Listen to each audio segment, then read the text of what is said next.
Hello friends, मेरा नाम है आशीष गुप्ता। मैं हूं इनका होस्ट और आपका दोस्त। अब आपकी बारी इंट्रो की। मैंने इतना ही रटा था।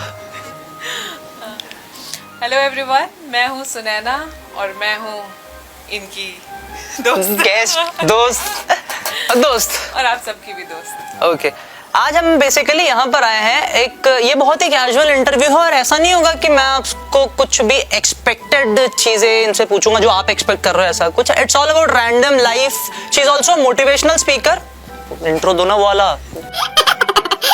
I am basically a mental health coach and also I am into occult sciences, tarot and numerology. So yeah. So this ये पार्ट में नहीं रट पा रहा था।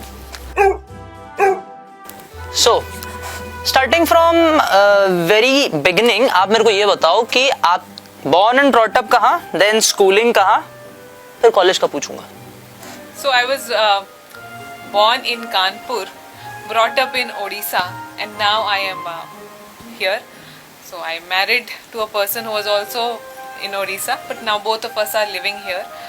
और schooling भी ओडिशा में ही रही, and thereafter मैं कोलकाता गई for my CA preparation. But unfortunately I was not meant for that, so I had to drop it in between. Thereafter मैंने अपनी PhD की, and I was firstly before I was teaching in JD Birla Institute Kolkata. फिर मैं यहाँ आई and I used to teach in Kalinga University Raipur. And at the same time इस पूरे 5-6 साल की जर्नी के दौरान मैं साथ ही साथ मैं took my certification as a mental health coach under the ICF International Coach Federation. एक इंटरनेशनल बॉडी है जो कि सर्टिफाई करती है कोचेस को, एंड उसके साथ साथ में hypnotherapy, tarot, numerology, neurolinguistic programming, NLP, और अभी मैं पेरेंटल कोचिंग में भी हूँ। मैम अभी आपने एक टर्म मेंशन किया NLP, उसको थोड़ा सा एक्सप्लेन करिए, like you are explaining to some 5-year-old. Consider me that way. So NLP stands for Neuro Linguistic Programming. ये एक साइंस है, ये एक प्रॉपर कोर्स है जिसमें कि जब हम इंफॉर्मेशन लेते हैं, कोई भी टाइप का इंफॉर्मेशन, जैसे कि मैं आपसे बात कर रही हूँ तो आप मेरे वर्ड्स सुन रहे हैं, अपने 5 सेंसेस से हम हमेशा इंफॉर्मेशन लेते हैं। हम कुछ देखते हैं, कुछ सुनते हैं, कुछ स्मेल करते हैं, कुछ टच करते हैं। तो जब हम इंफॉर्मेशन लेते हैं और एक रेस्पॉन्स देते हैं, उसके बीच में ब्रेन में और नर्वस सिस्टम में क्या चीज़ें होती हैं और उस रेस्पॉन्स को हमें चेंज करना है। अगर लेट्स से मैं जब भी मुझे कोई डांटता है, आई जस्ट ब्रेक डाउन, और आपको कोई डांटता है, यू आर चिल, अरे ठीक है बोला तो जाने दो। तो सेम स्टिमुलस था, सेम इंसान ने आपको डांटा, सेम इंसान ने मुझे डांटा, but I broke down and you are okay.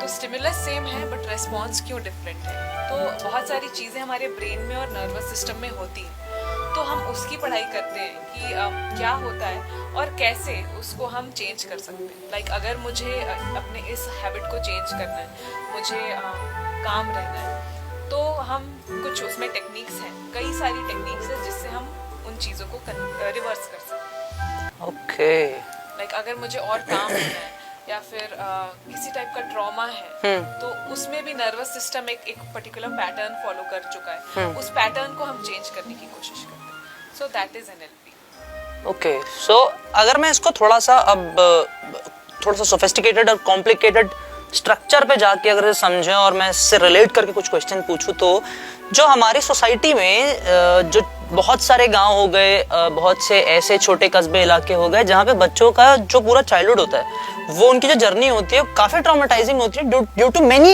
Aspects of their surrounding. तो आप जो बेसिकली NLP के थ्रू जो सीखते हैं, आप लोग जो करते हैं उन बच्चों, मतलब उनके लोगों के लिए, isn't that should be mandatory and compulsory in every school? Definitely मैं आशीष, मेरी जर्नी ही स्टार्ट ऐसे हुई थी। I was in standard 6th, barely 12 से 13 साल की, and I was diagnosed with depression word मुझे नहीं पता था। At the age of 12-13, barely 6th standard। 12 to 13 years. Yeah. I'm being honest, 16 साल की उम्र में मुझे डिप्रेशन मैंने डिक्शनरी में सर्च किया अच्छा, था। मुझे भी डिप्रेशन वर्ड नहीं पता था। फीलिंग ये थी कि ऑल ऑफ अ सडन मैं जब सो के उठती थी, I used to feel like मुझे जीना नहीं है। आप सोचो 12-13 साल की बच्ची है, आई यूज्ड टू क्राई, क्योंकि उस वक्त मेरा ब्रेन इतना डेवलप्ड नहीं था कि मैं वो फीलिंग्स को प्रोसेस कर सकूं। सो आई स्टार्टेड क्राइंग कंटिन्यूसली। फिर मेरी मम्मी ने देखा, मैं स्कूल जाती थी, दिन भर रोती थी। एक्चुअली कंटिन्यूअस कोई आदमी अगर 10-12 घंटे रो रहा है, and literally it is possible, वो विद टीयर्स में रोती थी। तो डिप्रेशन है क्या है, वो उस समय इतना पॉपुलर भी नहीं था। उस समय एक लड़की के लिए छोटे से गांव में डिप्रेशन में हाइड करते हैं लोग कि इसकी तो शादी नहीं होगी, तो पागल सोचेंगे इसको। बट आई वाज फॉर्चुनेट कि मेरे पेरेंट्स इतने उन्होंने ये नहीं सोचा कि बाहर वाले क्या सोचेंगे। दे टुक मी टू अ काउंसलर। ठीक है, वो 3 महीने तक आई यूज्ड टू क्राई। फिर स्कूल चेंज हो गया, स्कूल जाना ही मैंने छोड़ दिया। 3 महीने में स्कूल ही नहीं गई। एंड फिर जब हम काउंसलर के पास गए, उन्होंने EEG वगैरह की, एवरीथिंग वाज फाइन। उन्होंने कहा आप एनवायरनमेंट चेंज कर दो। तो मैं अपने मामा के यहाँ जमशेदपुर थोड़े दिन रुक के आई। आई केम बैक एंड ठीक था, मैं उतना तो नहीं रोती थी, बट आई न्यू कि आई वाज नॉट ओके। और जो पेरेंट्स को मैंने उस 3 महीने में जो दर्द दिया, I did not want them to suffer again. But जैसे जैसे मैं ग्रो करती गई, मुझे समझ में आने लगा कि वो पेन हील नहीं हुआ है, वो सप्रेस होते गए।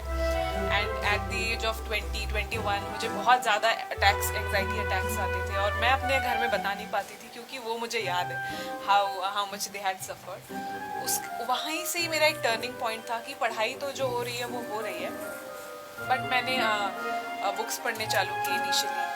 कुछ मेंटोर्स मुझे ऑनलाइन मिले, उनके कोर्सेज लिए, एंड देन आई डिसाइडेड कि नहीं यार, ये सारी चीज़ें स्कूल और कॉलेज में पढ़ाई जानी चाहिए, क्योंकि मुझे वैसे लोग मिलने लग गए जिनके सिमिलर एक्सपीरियंसेस थे। मुझे लगता था I was the only cursed child कि मुझे ही ऐसे होता है, लेकिन फिर इस जर्नी में मुझे बहुत सारे लोग मिल गए जिनके साथ ऐसे एक्सपीरियंसेस थे, एंड आई रियलाइज कि मुझे तो स्कूल कॉलेज में नहीं मिला, but I think I am meant to inculcate this thing in schools and colleges. मैं प्रोफेसर उसके बाद बन गई, एंड हालांकि ये सारी चीज़ें करिकुलम में नहीं थी, पढ़ाना अलाउड था या नहीं था, बट मैं उसी समय से ही, the moment I entered into JD Birla, आप चाहे तो मेरे स्टूडेंट से पूछ लें, मैं आखिरी के 10 मिनट इन चीज़ों पे डेडिकेट करती थी। कि मैं उनको हमेशा कहती थी कि ये सारी चीज़ें हैं, आप एफर्मेशंस करो, आप 5 मिनट साइलेंस में बैठो। मुझसे जितना बन पड़ता था, मैंने जितना अक्यूमुलेट किया था, तो दो students are still connected to me. आज से 5-6 साल हो गए हैं, और वो अभी भी मुझसे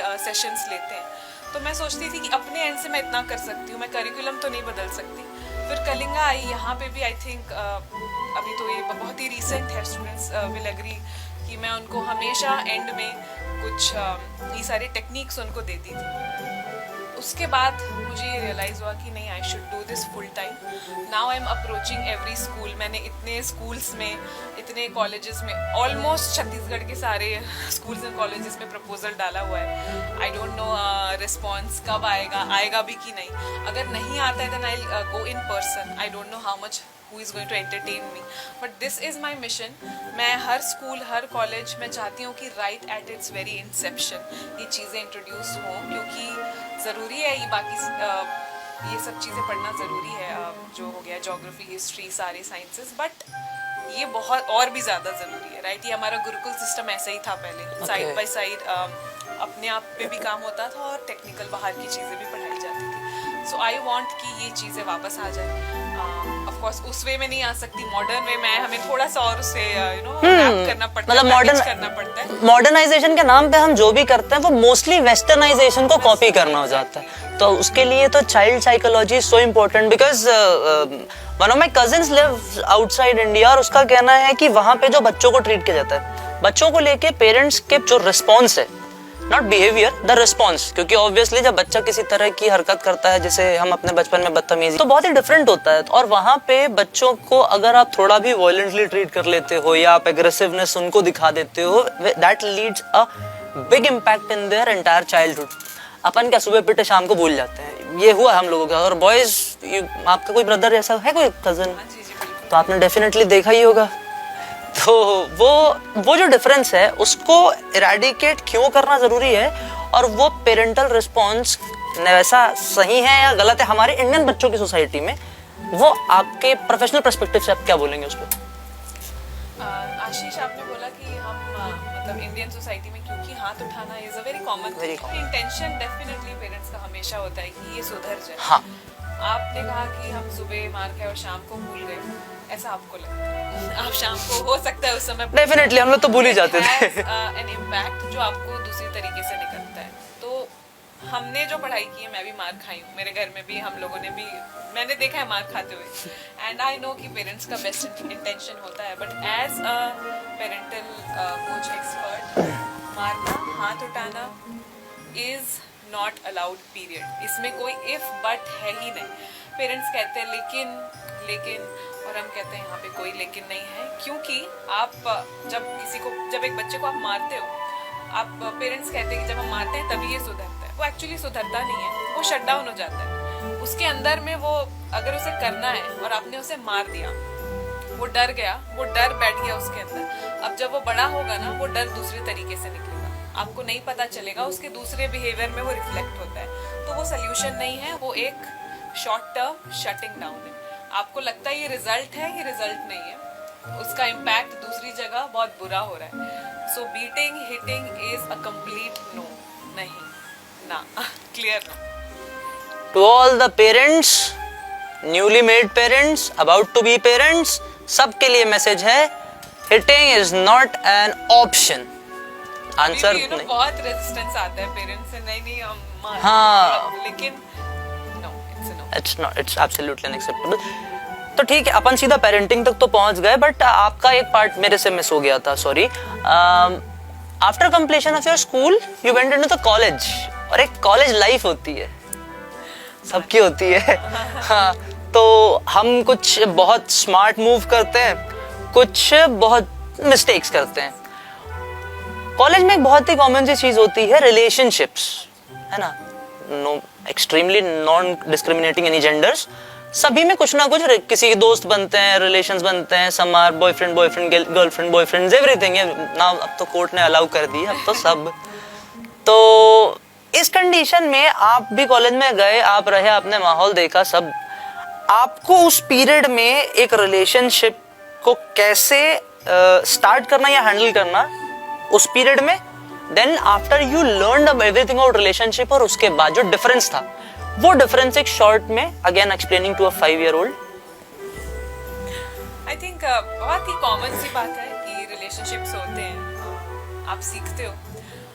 अगर आप पूछो कि क्या डिफरेंस है, तो उस वक्त जब हम एकदम बेयरली टीन्स में होते हैं और नया नया वो बटरफ्लाइज इन द स्टमक होता है, उस समय हम चाहते हैं, हमारी एक्सपेक्टेशन कुछ और होती है, वी वांट थ्रिल, हमको वो एक्साइटमेंट चाहिए होती है उसमें।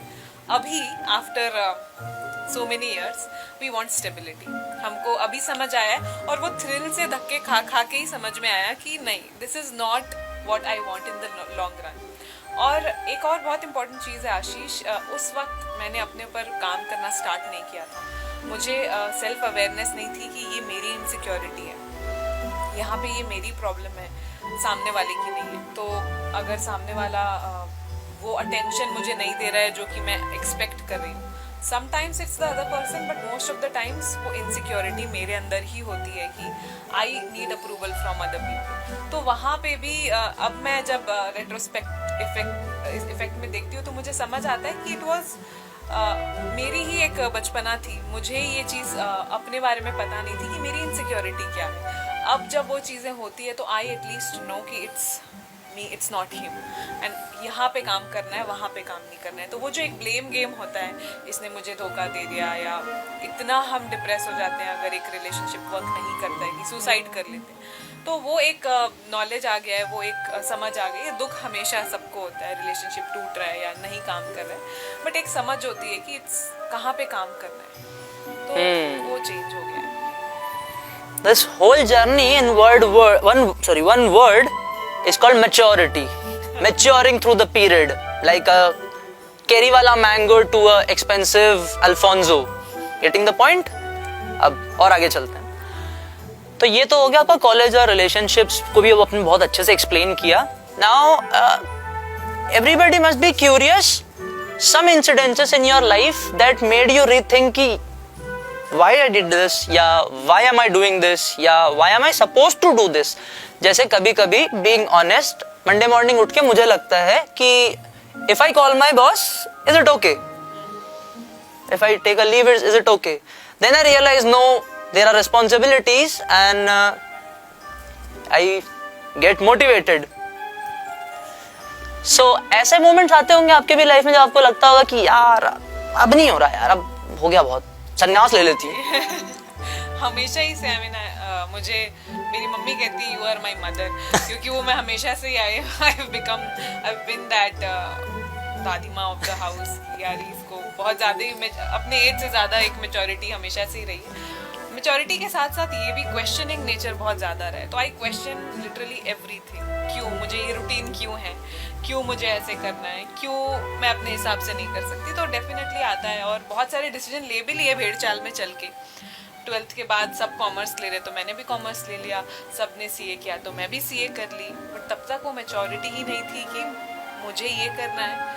और even if I am standing alone I will do this.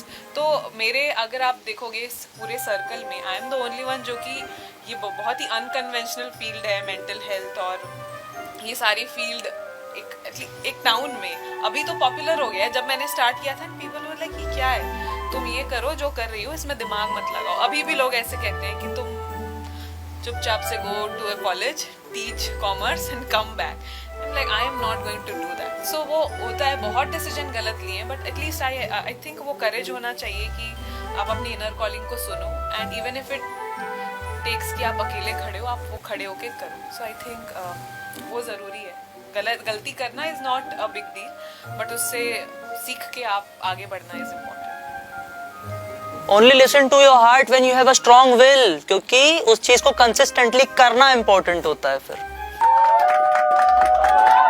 since we are having a discussion over youth, a talk on youth, तो एक चीज और बहुत इंपॉर्टेंट हो जाती है यूथ के लिए कि आज जब हम सारे यंगस्टर्स सोशल मीडिया में ऑपरेट कर रहे हैं, सोशल मीडिया पे अपने अपने प्लेटफॉर्म्स में काम करते हैं, एंजॉय करते हैं, सोशलाइज होते हैं, इन सारी चीज़ों को देखते समय बहुत से हमें ऐसी भी चीज़ें दिख जाती हैं जिसको देखने के बाद हम अपनी पूरी लाइफ को एक पॉइंट पे रिथिंक करने लगते हैं कि हमने इतनी पढ़ाई करी, इतनी सारी चीज़ें करी, and this 16-year-old is making so much money than us. इतना पैसा वो 16 साल का बच्चा बना सकता है और हमारी तनख्वाह. फिर then we start rethinking about our life. तो इनसे अपन पूछते हैं कि ऐसे जलील अंदर से महसूस होता है तो फिर क्या करना है. शाबाश बेटा. मतलब इट्स वेरी कॉमन. अगर मैं भी 2 घंटे कंटिन्यूस इंस्टाग्राम देखती हूँ, so I think I am worthless. मुझ में कोई वर्थ ही नहीं है. मतलब लोग क्या कर रहे हैं, everybody is doing something so big and हम क्या हैं, वी आर नथिंग. लेकिन आशीष, मैं अपने एक्सपीरियंस से बताती हूँ, वही लोग जो आपको सबसे खुश, सबसे बेस्ट रिलेशनशिप, सबसे सक्सेसफुल दिखते हैं, मेरे मोस्टली क्लाइंट्स वही होते हैं. कुछ ऐसे क्लाइंट्स होते हैं जो जिनका आप इंस्टाग्राम में रिलेशनशिप देखोगे तो you will feel like perfect couple, और वो ही मुझे लड़कियां आके कहती हैं कि मुझे यहाँ से भागना है, आई एम फीलिंग. तो मैंने बहुत सारे इस पे वो वीडियोस भी बनाए कि प्लीज़ आप ये देख के मत सोचो कि everybody is happy and I am the only one who is sad. सबकी अपनी जर्नी है, सबका अपना एक प्रोज एंड कॉन्स सबके हैं. और जो दिखता है वो डेफिनेटली 100% नहीं है, वो 10-20% है. आपको बिल्कुल वो पैकेज करके एकदम बेस्ट पार्ट दिखाया जा रहा है. तो अपने सोशल मीडिया के एटलीस्ट स्क्रोलिंग को लिमिट करना बहुत ज़रूरी है. जब मैं लिमिट नहीं लगाती हूँ तो मेरी भी मेंटल हेल्थ बहुत ज़्यादा डिस्टर्ब हो जाती है. तो लिमिट इट, एक पॉइंट पे स्टॉप लगाना बहुत ज़रूरी है कि हम माइंडलेसली अगर स्क्रोलिंग करते ही जा रहे हैं तो it is bound to happen. आपको लगेगा ही लगेगा.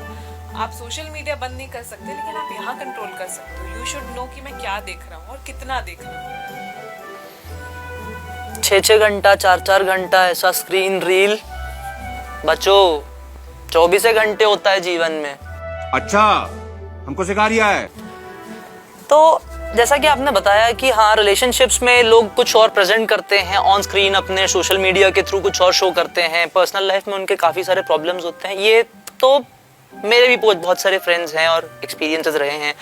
कितने शानदार विचार रखते हैं जी. But at the very same time, क्या आपको नहीं लगता एक टाइम था जब लव, रिलेशनशिप एंड रोमांस का एक स्टैचर हुआ करता था, प्यार हुआ, इकरार हुआ से लेके अब मैं झूठी तू मक्कार तक पहुंचे.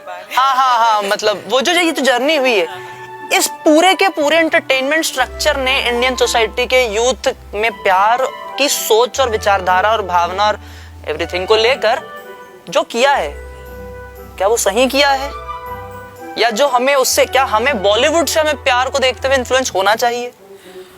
मैं तो हमेशा ये कहती हूँ अपने क्लाइंट से कि प्लीज बॉलीवुड से प्यार का एक्सपेक्टेशन मत करो। इनफैक्ट वो भी जो टाइम है ना कि चाहे तुम कुछ ना कहो मैंने सुन लिया, that is also not love. वो भी प्यार नहीं है कि बस देखा और आंखों से ही सब समझ गए। आप जब रियलिटी में आते हो तो यू हैव टू से, चाहे तुम कुछ ना कहो मैंने सुन लिया इज नॉट ऐसा नहीं होता है। आपको बोलना पड़ता है, आपको कम्युनिकेट करना पड़ता है। तो वो जो एक शाहरुख खान ने जो एक्सपेक्टेशन सेट की थी उस समय, कोई नहीं आता, दैट इज एक्चुअली, आप उसको देखो, एंजॉय करो, बट ये मत सोचो कि यार ये ऐसे ही होगा, यही होगा, बस मैं देख लूंगी और वो समझ जाएगा और उसके देखते ही उसके मेरी दुपट्टे उसके उसमें फंसेंगे। हाँ। This is, आप रियलिटी में आओगे तो आपको बहुत बड़ा झटका लगेगा। हाँ। तो आप पहले से ही ग्राउंडेड रहो कि ऐसे रिलेशनशिप्स नहीं होते। शॉर्ट टर्म है, थोड़ा बहुत मजे लेने हैं तो फिर हो सकते हैं, बट लॉन्ग टर्म अगर आप आते हो तो कोई भी रिश्ता ऐसे नहीं होता है। आपको बहुत एफर्ट लगानी पड़ती है और बहुत कम्युनिकेट करना पड़ता है, क्योंकि दो डिफरेंट ह्यूमन बीइंग है। आप सोचो, एक बिल्कुल अलग कल्चर से आ रहा है, एक अलग बैकग्राउंड से आ रहा है, सेम कल्चर भी है आप लोगों का, सेम कास्ट भी है, तो भी दो अलग अलग फैमिलीज में बॉर्न एंड ब्रॉट अप है, उसकी कंडीशनिंग अलग है, उसके अपने इमोशनल बैगेजेस हैं और मेरे अपने हैं। तो इट इज़ वेरी इंपॉर्टेंट कि आप उस इमेज को साइड रखो। खासकर लड़कियों में ये एक एक्सपेक्टेशन बहुत होती है ना कि ऐसा होना चाहिए, वो टिक मार्क होता है। फिर जब वो नहीं होता है तो वो उनकी अच्छाई नहीं देख पाती है, उनको लगता है वो मेरे इमेज से तो मैच नहीं कर रहा है, इज़ नॉट वर्दी। तो बहुत ज़रूरी है वो बॉलीवुड का कोई भी डेफिनेशन से हम बहुत, एक्चुअली मैं भी बहुत ज़्यादा इन्फ्लुएंस हुई हूँ अपने टाइम पे, but I think now I understand कि प्यार को तो बिल्कुल भी आप बॉलीवुड से ना ही सीखिएगा। अच्छा है। बेस्ट सिंस हमने सारी बातें ऑलमोस्ट कर ली हैं, लास्ट कुछ पार्ट है जो कि मैं बहुत ही ज्यादा यूथ में लोगों, मैं बहुत ज्यादा यंगस्टर्स में देखा है, इन ह्यूमरस वे जोक भी बनाते हैं उसके, कई वाकई में डिप्रेस भी हैं उस चीज को लेकर। एक रिलेशनशिप जो होता है वो आपका चलता है अच्छे लंबे समय तक, और उस रिलेशनशिप में ना अंडरस्टैंडिंग एक चीज होती है जो कि हम जनरली बोलते आए हैं। और इस रिलेशनशिप में जब आप एक बहुत लंबे पीरियड में तक रह लेते हो, उस रिलेशनशिप में आपको ये समझ में आने लगता है कि yes we have a long journey, but ये थॉट एक साइड, वन साइडेड हो गया।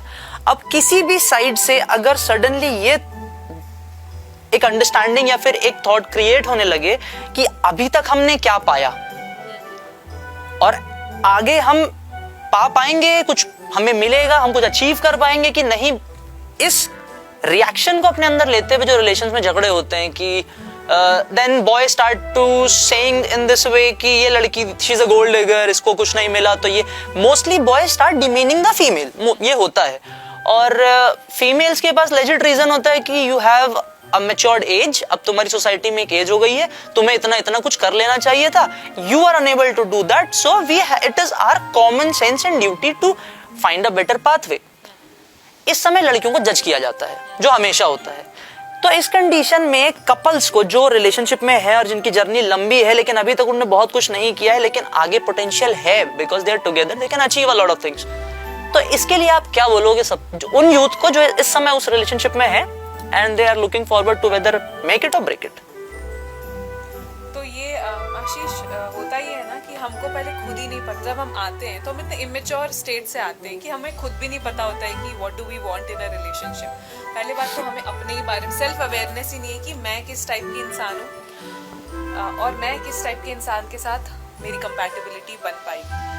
एक कुछ चीज़ें होती है जो बहुत इंपॉर्टेंट है। अब जैसे मेरे लिए इंपॉर्टेंट है कि मेरे लाइफ पार्टनर को मेरी काम से प्रॉब्लम नहीं होनी चाहिए। तो आई एम नॉट सेइंग कि किसी इंसान को अगर मेरे काम से प्रॉब्लम है तो वो सही है या गलत है, बट मेरे लिए वो कंप्लीट नो है, आई शुड नो।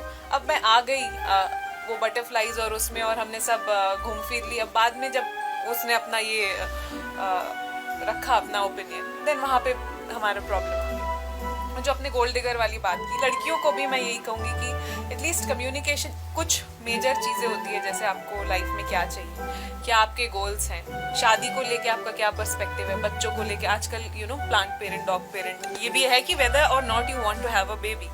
तो ये सारी चीज़ें पहले ही डिस्कस हो जानी चाहिए रिलेशनशिप को एक पॉइंट पे ले जाने से पहले। अब वो क्या होता है, ऑल ऑफ अ सडन उनको ये ख्याल आता है कि नहीं यार इसके साथ तो स्टेबिलिटी नहीं है, फिर वो वहाँ से ड्रिफ्ट अपार्ट होती है और लड़के को भी बिट्रेड फील होता है कि यार अभी तक तो सब ठीक था, ऑल ऑफ अ सडन। और लड़कियाँ स्टेबिलिटी सीख करती हैं और लड़के एक फेमिनिन और मस्कुलिन एनर्जी होती है। Male are meant to provide, women are meant to receive. अगर आप एक इंटरकोर्स भी देखते हो तो रिसीविंग एंड पे लड़कियां रहती हैं। Men masculine energy is meant to provide and feminine energy is meant to receive. तो आप जितनी भी इंडिपेंडेंट, हाइपर इंडिपेंडेंट लड़कियां देखते हो वो वुंड से ही आती है। वो अपने घर में अपनी मदर्स को बड़े बुरे सिचुएशन में देख के दे आर लाइक कि नहीं, कुछ भी हालत में I have to provide for myself, वरना मेरे साथ भी यही होगा। तो ये भी एक वुंडिंग है। तो आई थिंक यही सारी पॉइंट्स होती है जो वो पहले कंसिडर नहीं करते। हमें अपने बारे में अवेयरनेस नहीं है, तो इट्स वेरी इंपॉर्टेंट कि आप सेल्फ अवेयरनेस क्रिएट करो। बहुत सारी टेक्निक्स हैं उसके लिए।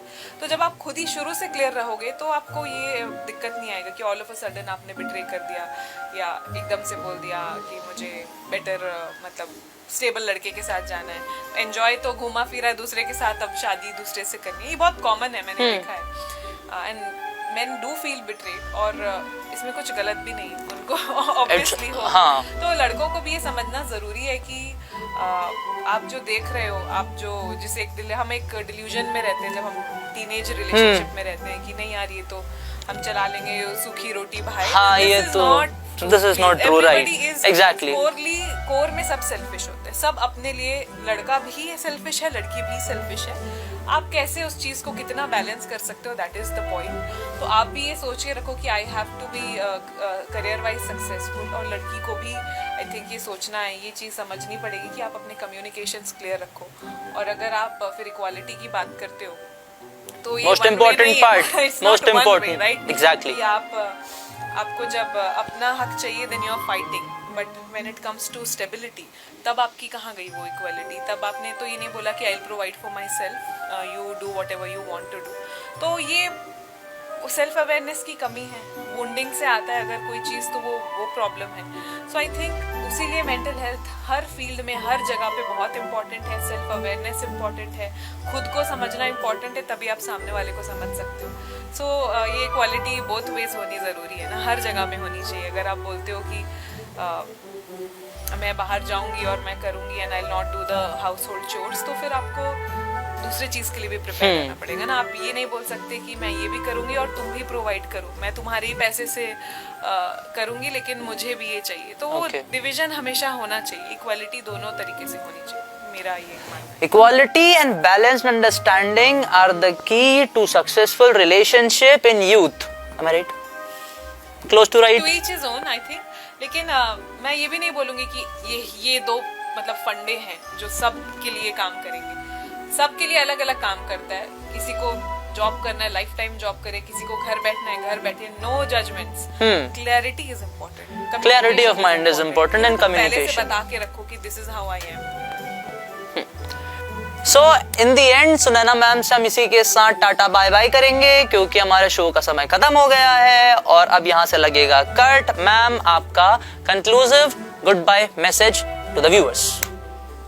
तो मेरा सारे यूथ के लिए कंक्लूसिव गुड बाय मैसेज ये है कि आज ही एक छोटा स्टेप अपने सेल्फ अवेयरनेस के प्रति ले। वो कोई बहुत बड़ा टर्म लगता है, मेंटल हेल्थ है, सेल्फ अवेयरनेस, मैं क्या करूं? मैं आपको एक छोटी सी टिप देती हूँ, आप क्या करो, every day before you go to bed write down your thoughts. बस जो आपको, मैं ये नहीं बोल रही गोल सेट करो या सिर्फ पॉजिटिव चीज़ें लिखो, एक diary low, start journaling your thoughts, do it for 7 days। यहाँ से आपका सेल्फ अवेयरनेस जर्नी स्टार्ट हो सकती है। बहुत ही पोटेंट टेक्निक है, सिंपल है बट बहुत पोटेंट है। You can do it right from today itself, so do that.